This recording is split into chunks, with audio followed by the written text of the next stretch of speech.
ಕಾವೇರಿ ಜಲಾನಯನ ಪ್ರದೇಶದಲ್ಲಿ ವ್ಯಾಪಕವಾಗಿ ಮಳೆ ಆಗ್ತಾ ಇದೆ. ಈ ಹಿನ್ನೆಲೆಯಲ್ಲಿ ಹೊಸ ದಾಖಲೆಯನ್ನ ಬರೆಯೋದಕ್ಕೆ ರೆಡಿ ಆಗ್ತಾ ಇದೆ ಕೃಷ್ಣರಾಜಸಾಗರ ಡ್ಯಾಂ.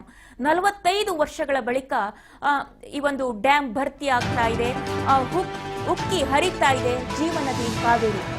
KRS ಡ್ಯಾಂ ಭರ್ತಿಗೆ ಕೆಲವೇ ಅಡಿಗಳು ಮಾತ್ರ ಬಾಕಿ ಇರುವಂತದ್ದು. ಡ್ಯಾಂನ ನೀರಿನ ಮಟ್ಟ 118.60 ಅಡಿ ತಲುಪಿದೆ. ನೀರಿನ ಮಟ್ಟ ಡ್ಯಾಂ ಭರ್ತಿಗೆ ಇನ್ನು 6 ಅಡಿಗಳಷ್ಟೇ ಬಾಕಿ ಇರುವಂತದ್ದು. KRS ಡ್ಯಾಂ ಬಹುತೇಕ ಭರ್ತಿ ಆಗ್ತಾ ಇದೆ. 118.60 ಅಡಿ ತಲುಪಿದೆ. ಡ್ಯಾಂನಲ್ಲಿ ನೀರಿನ ಮಟ್ಟ ಪೂರ್ತಿ ತುಂಬೋದಕ್ಕೆ ಇನ್ನು ಕೇವಲ 6 ಅಡಿಗಳಷ್ಟೇ ಬಾಕಿ ಇದೆ. ಕಾವೇರಿ ಜಲಾನಯನ ಪ್ರದೇಶದಲ್ಲಿ ವ್ಯಾಪಕವಾಗಿ ಮಳೆ ಆಗ್ತಾ ಇದೆ. ಹಾಗಾಗಿ ಕೃಷ್ಣರಾಜಸಾಗರ ಅಣೆಕಟ್ಟೆ KRS ಡ್ಯಾಂ ಭರ್ತಿ ಆಗ್ತಾ ಇದೆ. 118.60 ಅಡಿ ತಲುಪಿದೆ ಡ್ಯಾಂನ ನೀರಿನ ಮಟ್ಟ. ಡ್ಯಾಂ ಭರ್ತಿಗೆ ಇನ್ನು 6 ಅಡಿಗಳಷ್ಟೇ ಬಾಕಿ ಇರುವಂತದ್ದು.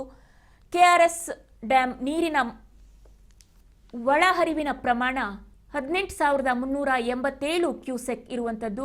ಹಾಗೇನೆ ಹೊರಹರಿವು 1,343 ಕ್ಯೂಸೆಕ್ ಹೊರಹರಿವು ಇರುವಂತದ್ದು. ಡ್ಯಾಂನ ನೀರಿನ ಮಟ್ಟ ಈಗಾಗಲೇ ಹೇಳಿದ ಹಾಗೆ 118.60 ಅಡಿಗಳಷ್ಟಿದೆ. ಡ್ಯಾಂನ ಗರಿಷ್ಠ ಮಟ್ಟ ಇರುವಂತದ್ದು 124.80 ಅಡಿಗಳು. ಇನ್ನು 6 ಅಡಿಗಳಷ್ಟೇ ಬಾಕಿ ಇರುವಂತದ್ದು ಪೂರ್ತಿ ತುಂಬೋದಕ್ಕೆ. ಓಕೆ, ಇದೇ ವಿಚಾರಕ್ಕೆ ಸಂಬಂಧಪಟ್ಟಂತೆ ನಮ್ಮ ಪ್ರತಿನಿಧಿ ಪುಟ್ಟಸ್ವಾಮಿ ದೂರವಾಣಿ ಸಂಪರ್ಕದಲ್ಲಿದ್ದಾರೆ. ಹೇಳಿ ಪುಟ್ಟಸ್ವಾಮಿ, KRS ಡ್ಯಾಂ ತುಂಬೋದಕ್ಕೆ ಇನ್ನು ಕೇವಲ 6 ಅಡಿಗಳಷ್ಟೇ ಬಾಕಿ ಇರುವಂತದ್ದು, ವ್ಯಾಪಕವಾದ ಮಳೆ ಆಗ್ತಾ ಇದೆ. ಹೇಳಿ, ಈ ಬಗ್ಗೆ ಹೆಚ್ಚಿನ ಮಾಹಿತಿಯನ್ನ ಏನ್ ಕೊಡ್ತೀರಿ?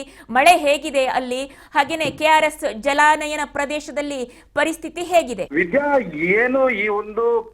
ಏನು ಕಾವೇರಿ ಜಲಾನಯ ಪ್ರದೇಶದಲ್ಲಿ ಇರತಕ್ಕಂತಹ ಪ್ರದೇಶಗಳು ಏನಿದೆಯೋ ಅಲ್ಲಿ ನಿರಂತರವಾಗಿ ಮಳೆ ಸುರಿತಿರತಕ್ಕಂತಹ ಕಾರಣದಿಂದಾಗಿ KRS ಡ್ಯಾಂ ಇವತ್ತು ಭರ್ತಿ ಆಗುವಂತಹ ಎಲ್ಲಾ ಸಾಧ್ಯತೆಗಳು ಕಂಡು ಬರ್ತಿರ್ತಕ್ಕಂಥದ್ದು. ಇಲ್ಲಿ ವಿಶೇಷ ಏನಂತ ಹೇಳಿದ್ರೆ ವಿದ್ಯಾ, 45 ವರ್ಷಗಳ ಇತಿಹಾಸದಲ್ಲೇ ಮೊಟ್ಟ ಮೊದಲು ಜೂನ್ ತಿಂಗಳಲ್ಲಿ ಕಾವೇರಿ ನದಿಯ ಅಂತಂದ್ರೆ KRS ಡ್ಯಾಮ್ ಭರ್ತಿ ಆಗ್ತಾ ಇರ್ತಕ್ಕಂಥದ್ದು ಒಂದು ಇತಿಹಾಸವನ್ನ ಸೃಷ್ಟಿ ಮಾಡ್ತಾ ಇದೆಯಾ ಅಂತಕ್ಕಂಥದ್ದು ಕೂಡ ಮೇಲ್ನೋಟಕ್ಕೆ ಕಂಡು ಬರ್ತಿರ್ತಕ್ಕಂಥದ್ದು. ಏನಂತ ಹೇಳಿದ್ರೆ KRS ಡ್ಯಾಮಿನ ಏನು ಅಳತೆ ನೀರಿನ ಮಟ್ಟ ಇರ್ತಕ್ಕಂಥದ್ದು 124 ಅಡಿ, ಆಲ್ರೆಡಿ 118 ಅಡಿ ಭರ್ತಿ ಆಗಿರುವ ಕಾರಣದಿಂದಾಗಿ ಈ ತಿಂಗಳು ಜೂನ್ ತಿಂಗಳಲ್ಲೇ ಭರ್ತಿ ಆಗುವಂತಹ ಎಲ್ಲಾ ಸಾಧ್ಯತೆಗಳು ಮೇಲ್ನೋಟಕ್ಕೆ ಕಂಡು ಬರ್ತಾ ಇದೆ. ಯಾಕೆಂತ ಹೇಳಿದ್ರೆ ಕಾವೇರಿ ತೀರ ಪ್ರದೇಶಗಳಲ್ಲಿ ಇರ್ತಕ್ಕಂತಹ ಏನು KRS ಡ್ಯಾಮ್ಗೆ ಬರ್ತಕ್ಕಂತಹ ಪ್ರದೇಶಗಳಲ್ಲಿ ನಿರಂತರವಾಗಿ ಮಳೆ ಸುರಿತಿರ್ತಕ್ಕಂಥದ್ದು. ಮಂಗಳೂರು, ಮಡಿಕೇರಿ, ಕೊಡಗು ಮತ್ತು ಇನ್ನಿತರ ಭಾಗಗಳಲ್ಲಿ ನಿರಂತರವಾಗಿ ಮಳೆ ಸುರಿತಿರ್ತಕ್ಕಂಥ ಕಾರಣದಿಂದಾಗಿ KRS ಈ ಬಾರಿ ಜೂನ್ ತಿಂಗಳಲ್ಲಿ ಭರ್ತಿ ಆಗುವಂತಹ ಎಲ್ಲಾ ಸಾಧ್ಯತೆಗಳು ಕೂಡ ಮೇಲ್ನೋಟಕ್ಕೆ ಕಂಡು ಬರ್ತಿರ್ತಕ್ಕಂಥದ್ದು. ವಿದ್ಯಾ, ಅದರ ಜೊತೆಯಲ್ಲಿ ನಾನು ಹಿಂದೆ ಹೇಳಿದ ಹಾಗೆ 45 ವರ್ಷಗಳ ಇತಿಹಾಸದಲ್ಲೇ ಮೊಟ್ಟ ಮೊದಲು ಜೂನ್ ತಿಂಗಳಲ್ಲಿ KRS ಡ್ಯಾಮ್ ಭರ್ತಿ ವಿದ್ಯಾ.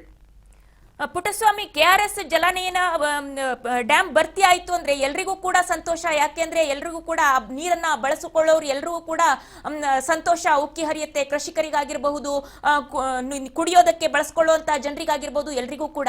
ಆದ್ರೆ ಈ ಸಂದರ್ಭದಲ್ಲೇ ಜೂನ್ ಅಂತ್ಯದ ವೇಳೆಗೆ ಇಷ್ಟು ಮಳೆ ಇದೆ ಅಂದ್ರೆ ಅತಿವೃಷ್ಟಿ ಏನಾದ್ರೂ ಆಗ್ಬಿಟ್ರೆ ಹೇಗೆ ಕತೆ ಅಂತ? ಇದು ಖಂಡಿತವಾಗೂ ಕೂಡ ಅತಿವೃಷ್ಟಿ ಆಗುವಂತಹ ಎಲ್ಲಾ ಸಾಧ್ಯತೆಗಳು ಕೂಡ ಮೇಲ್ನೋಟಕ್ಕೆ ಕಂಡು ಬಂದ್ರು ಕೂಡ ಪ್ರಕೃತಿ ಯಾವ ರೀತಿಯ ಸ್ಪಂದನೆಯನ್ನ ನೀಡ್ತದೆ, ಮಳೆರಾಯ ಯಾವ ರೀತಿಯಲ್ಲಿ ಮುಂದೆ ಇದೇ ರೀತಿಯಾಗಿ ಮುಂದುವರಿತನ ಅಥವಾ ಏನು ಕೇಂದ್ರ ಹವಾಮಾನ ಇಲಾಖೆ ಯಾವ ರೀತಿ ಮಾಹಿತಿಯನ್ನ ಕೊಡ್ತದೆ. ಇನ್ನು 2-2.5 ತಿಂಗಳು ಮುಂಗಾರು ಇರುವ ಕಾರಣದಿಂದಾಗಿ ಇದೇ ರೀತಿ ಮಳೆ ಮುಂದುವರೆದ್ರೆ ಅತಿವೃಷ್ಟಿ ಆಗುವಂತಹ ಎಲ್ಲಾ ಸಾಧ್ಯತೆಗಳು ಕೂಡ ಮೇಲ್ನೋಟಕ್ಕೆ ಕಂಡು ಬರ್ತಾ ಇದೆ.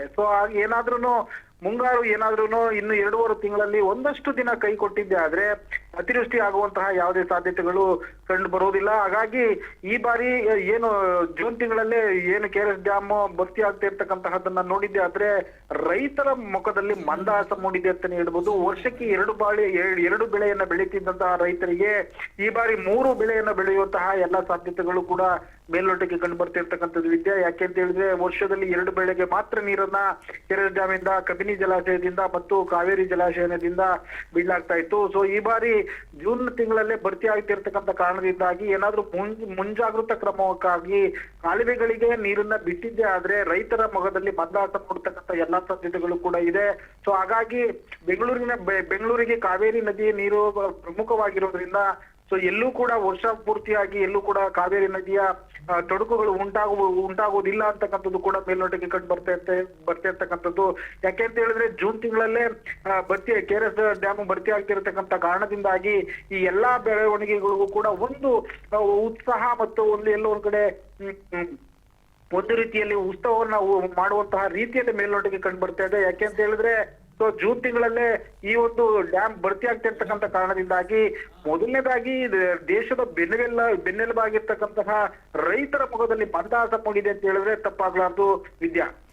ಧನ್ಯವಾದಗಳು ಪುಟ್ಟಸ್ವಾಮಿ ತಮ್ಮೆಲ್ಲ ಮಾಹಿತಿಗಾಗಿ. ಒಟ್ಟಿನಲ್ಲಿ ರೈತರ ಮೊಗದಲ್ಲಿ ಹರ್ಷ ಇದೆ, ಹಾಗೇನೆ ನೀರಿಗಾಗಿ ಬಡಿದಾಡುವಂತಹ ಸಂಕಷ್ಟದ ಪರಿಸ್ಥಿತಿ ಎದುರಾಗೋದಿಲ್ಲ ಇದೇ ರೀತಿ ಮುಂದುವರೆದ್ರೆ ಅಂತ ಹೇಳ್ತಾ ಇದ್ದೀರಿ. ಮತ್ತೊಮ್ಮೆ ಧನ್ಯವಾದಗಳು.